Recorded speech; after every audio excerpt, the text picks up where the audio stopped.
Welcome students. Today we are going to discuss methods of preparation of acids.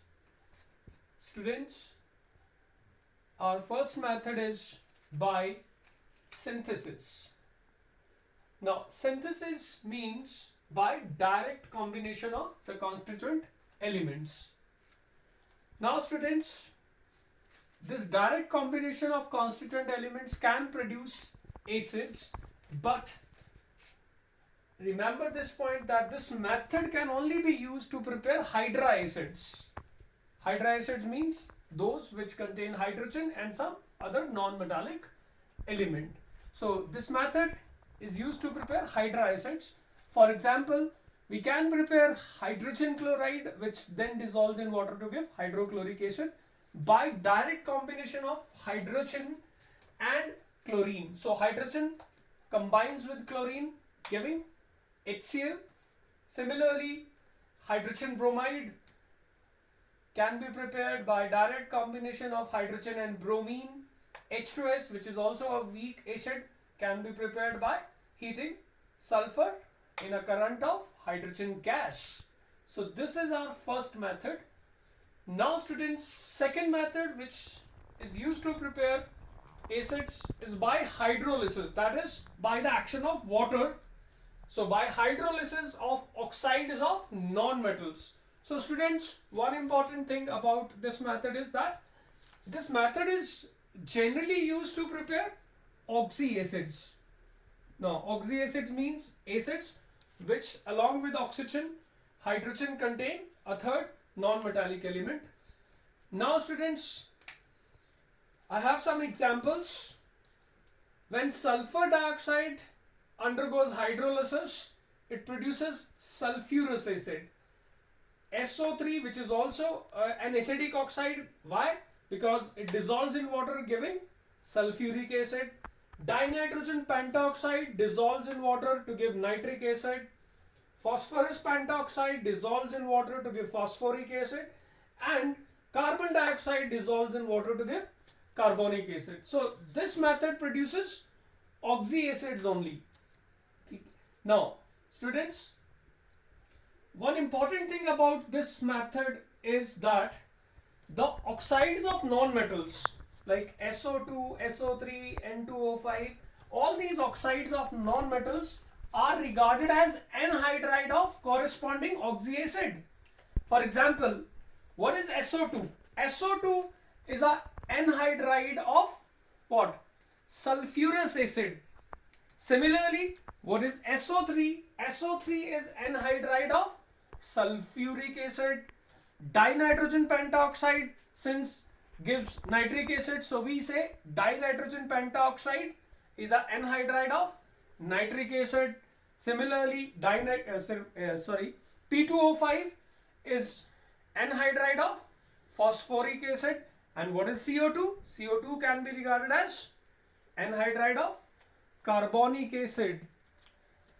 Now students, one important point is that some oxides of non-metals undergo hydrolysis to give more than one oxyacid, and such oxides are called mixed anhydrides. So such oxides are called mixed anhydrides. For example, nitrogen dioxide, when undergoes hydrolysis, it produces nitrous acid and nitric acid. So students, that is why this oxide, that is NO2, is regarded as not single anhydride but double anhydride, or we call it a mixed anhydride of what? NO2 is regarded as mixed anhydride or double anhydride of nitrous acid and nitric acid. So this was our second method through which we prepare oxyacid. Now students, we will discuss next method which is also used to prepare oxyacids by oxidizing non-metals. Students, our next method is by oxidation of non-metals. Students, this method is again used for the preparation of oxyacid. And how we prepare oxyacid? So students, listen carefully. In this method, we oxidize non-metal. We oxidize non-metals such as sulfur, phosphorus, iodine, etc. by a strong oxidizing agent like nitric acid. So here we oxidize non-metals with a strong oxidizing agent like nitric acid to prepare an oxyacid of that particular non-metal. Now, first example I am taking is oxidation of sulfur to sulfuric acid. So students, first let me tell you that concentrated nitric acid is a very good oxidizing agent. It will oxidize sulfur but undergoes reduction itself to nitrogen dioxide. So first step in this oxidation is that nitric acid undergoes reduction itself into nitrogen dioxide, water, and gives nascent oxygen. Now this oxygen then oxidizes sulfur to sulfur trioxide, and we have just learnt that sulfur trioxide is an acidic oxide which upon hydrolysis gives sulfuric acid. So the overall reaction actually occurs in 3 steps. Now the overall reaction is obtained by adding these 3 steps. But before addition, students, make sure that nascent oxygens are equal. Now students, see, this equation is producing 1 nascent oxygen, but in second step we need 3. So we multiply this equation by 3, and then so that the 3 nascent oxygens which are required in this reaction are obtained from step 1. Now we add. Upon addition, look student, 3 nascent oxygens, 3 into oxygen, and these are 3, they get cancelled. SO3, as soon as it is formed, it is hydrolyzed, so it is cancelled. So now you see overall student, sulfur, we have how many nitric acid molecules? 3 into 2, 6 nitric acid molecules.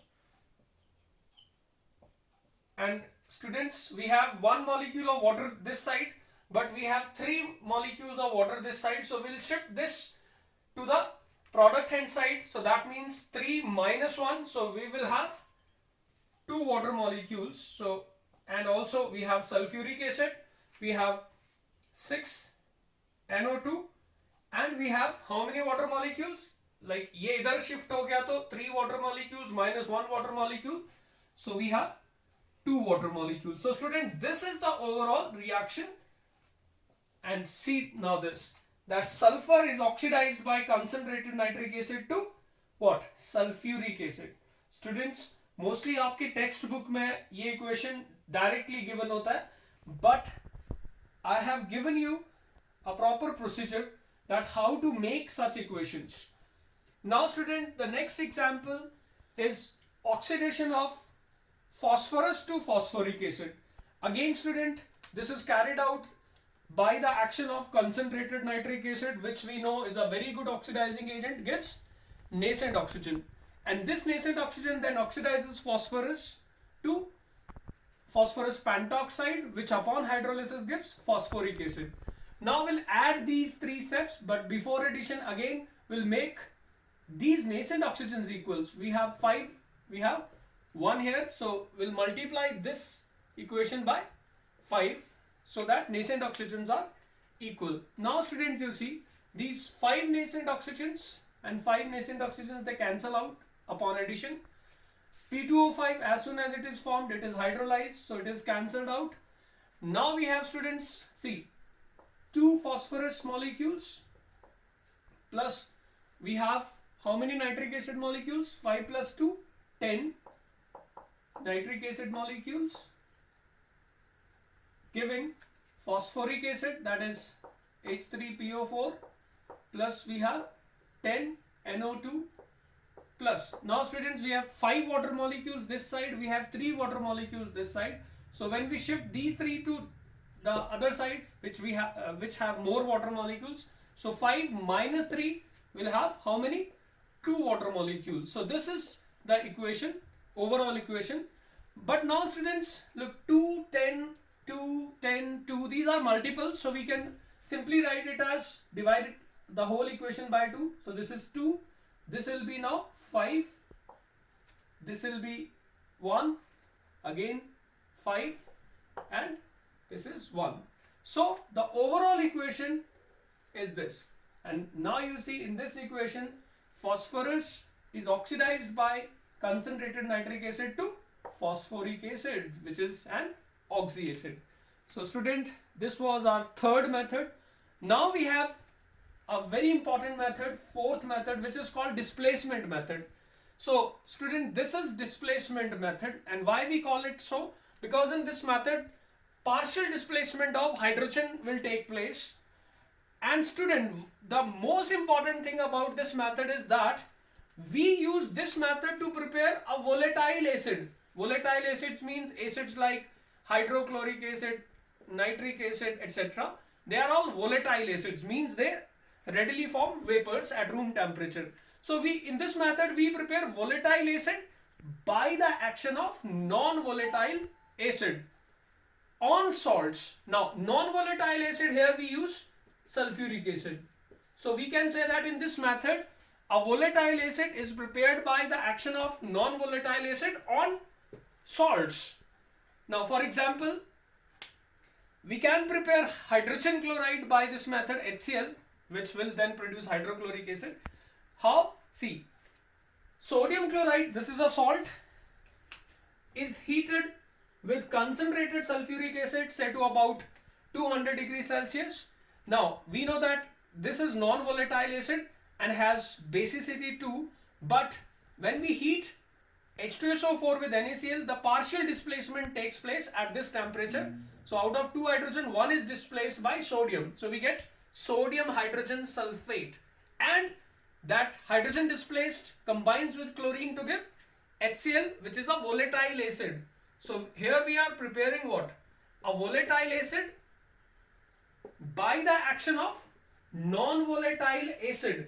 This is non-volatile acid on salts.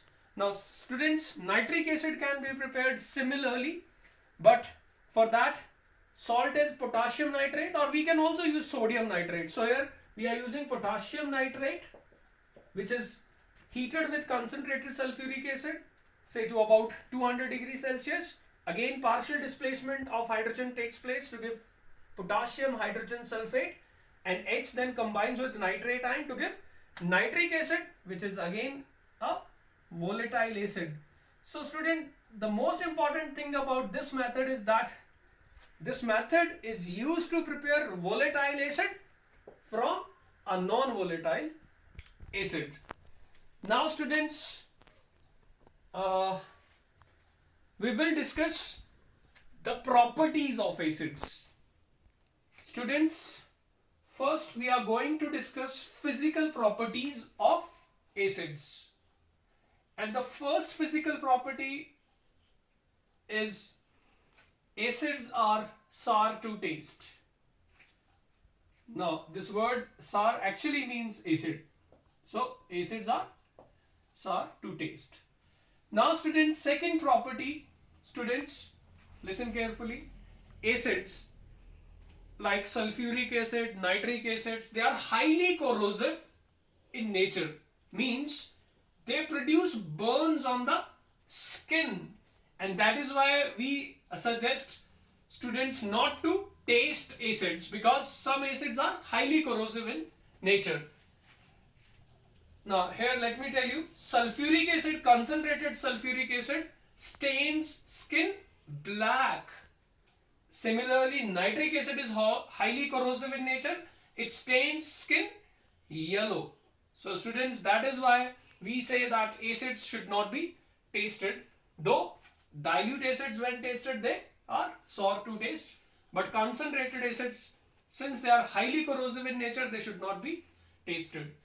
Now students, next property is about their physical state. So students, acids can occur in solid state as well as in liquid state. For example, look, boric acid, oxalic acid, citric acid, tartaric acid and phosphoric acids, they are solids at room temperature. Now, whereas acids like hydrochloric acid, nitric acid, acetic acid, carbonic acids, now look, these occur in liquid state, but They are volatile liquids, which means they readily vaporize at room temperature. And students, sulfuric acid is non-volatile acid, which means it does not form vapors, though it also exists as liquid at room temperature. But there is a difference between these two liquid acids. Like, these are volatile liquids acids, but sulfuric acid also exists as a liquid but non-volatile, which means it does not form vapors. Thank you, students.